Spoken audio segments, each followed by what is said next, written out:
Hello दोस्तों, मैं Sanjeet once again आपके सामने आया हूं अपने एक नए ब्लॉग के साथ। और ये ब्लॉग है in continuation to my previous blog regarding the phase 1 election of Lok Sabha 2024। हाँ जी दोस्तों, मैं आज आपसे इस ब्लॉग के माध्यम से ये शेयर करूंगा कि फेज 1 में किसने बाजी मारी और कैसे और कहां।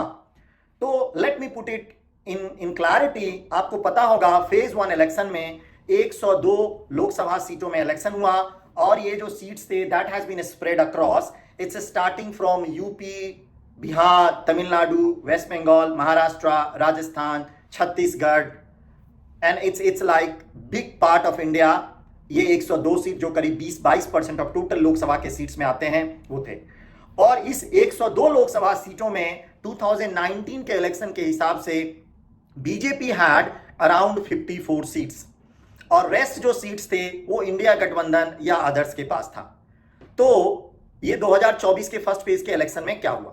हाँ जी, मेरा अपना ground report and talking to various people in my own understanding of politics, मेरा कहना है NDA and BJP has performed exceptionally well in a most difficult phase which covered mainly minority dominated seats in UP, Bengal and with all seats in Tamil Nadu। जी हाँ दोस्तों, let me share with you, BJP ने जितना सोचा था phase 1 election में, जो इनके लिए डिफिकल्ट फेज था, कारण मोस्ट ऑफ द फेज में इनके जो number of percentage of seats होते हैं वो 60 to 7% होता है, बट इस फेज में इट वाज अराउंड 50% के करीब था। बट इस फेज में इन्होंने एक्सेप्शनली वेल किया। तमिलनाडु में यदि आप मेरे कुछ पिछले ब्लॉग को गौर करें तो मैंने आपसे शेयर किया था तमिलनाडु में एक चर्निंग हो रहा है। और वो जो चर्निंग्स हैं, लोग मैं मेरी बातों से शायद सहमत हो ना हो, ये 2019 के बंगाल इलेक्शन की तरह होने वाला है।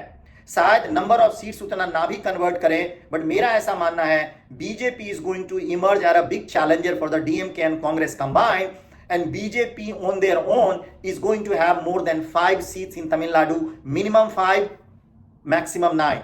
But with the combined NDA could come around 9 to 14 seats out of 39 seats in Tamil Nadu, which is a big jump। जो इनके पास जीरो थे ये इतना सीट करने वाले हैं, and the real detail we can discuss on the 4th of June। So this is the big gain by the BJP and NDA in Tamil Nadu।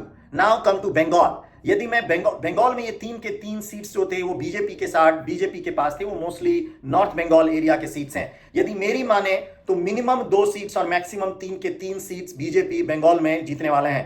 Bihar में 4 seat, Bihar में हालांकि वोटिंग परसेंटेज कम हुआ है, लेकिन मेरा जो ग्राउंड रिपोर्ट और मेरा जो अपना एनालिसिस बोल रहा है 4 सीट्स में 3 सीट्स बीजेपी कंफर्टेबली जीत रही है।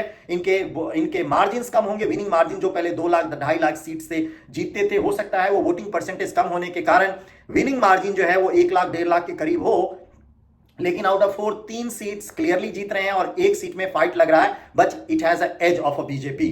Now come to Rajasthan. Rajasthan में मेरा ऐसा मानना है कि it's going to be the repeating story. Rajasthan एक ऐसा स्टेट है जो आपने देखा होगा दैट 2014 एंड 2019 में बीजेपी ने क्लीन स्वीप किया था 25 आउट ऑफ 25, और इस पहले फेज में 12 सीट्स में इलेक्शन हुए थे। इन my own understanding and ground report saying that BJP is winning 12 out of 12 seats. Beniwal factor got collapse, उन्होंने बहुत ज्यादा अट्रैक्शन गैदर नहीं किया, जो लग रहा था कि शायद बीजेपी से अलग होने के कारण और कांग्रेस के समर्थन से शायद वो जीत जाए, बट मुझे ऐसा लगता है उनके ही कास्ट के लोगों ने उन्हें वोटिंग नहीं दिया और बीजेपी 12 का 12 सीट वहां से निकालेगी। हो सकता है इनका जो वोट परसेंटेज जीतने के मार्जिन हो that will be reduced substantially. Instead of 2-2.5 lakh seat से जो जीतते थे वो 1.5 लाख सीट से जीतेंगे, but that's going to be. Maharashtra again, बहुत सारे ऐसे लोगों का मानना था कि Maharashtra could be quite challenging. The reason is that वहां जो 2019 का गठबंधन था बीजेपी और शिवसेना का, वो quite fragmented. Now the Shiv Sena half and NCP half is on one side with the Congress, and BJP and Shiv Sena half and NCP half in other side. But the ground report is saying there is a huge wave in favor of, there is a very silent saffron wave on the ground, and Maharashtra out of 5 seats there is a huge chance that BJP could win 4 seats. Now come to Uttarakhand again, you cannot doubt on that because BJP had a vote percentage of 63-65 in Lok Sabha in 2019-2014. So in my own analysis, Uttarakhand again BJP is going to be a 5 seats. MP बहुत सारे लोगों का मानना है कि 6 seats out of 6 seats, but मेरा ऐसा मानना है छिंदवाड़ा में नकुल नाथ जो हैं वो कमलनाथ जी के लड़के, उनको अभी भी एज है। सो मैं एमपी में बीजेपी को 6 में 5 सीट दे रहा हूं जो फर्स्ट फेज का इलेक्शन हुआ था।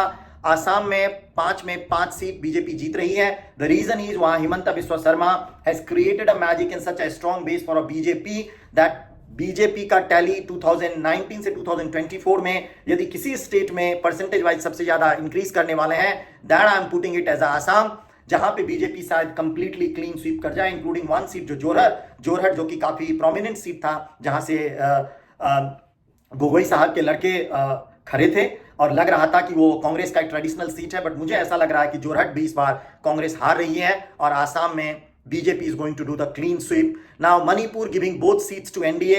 मणिपुर के बारे में कई लोगों का ऐसा मानना था कि वो 2 सीट एक एनडीए को और एक इंडिया को जा सकती है, रादर देन इंडिया समर्थित जो दूसरे पार्टी हैं, बट मेरा अपना ऐसा ग्राउंड रिपोर्ट बता रहा है and Manipur is giving both seats to NDA. Just one observation that biggest loser in Rajasthan today is a hyped Hanuman Beniwal, जिनके बारे में लोग काफी बोल रहे थे कि that could damage BJP few seats in Rajasthan, but that has not happened in the phase 1 election.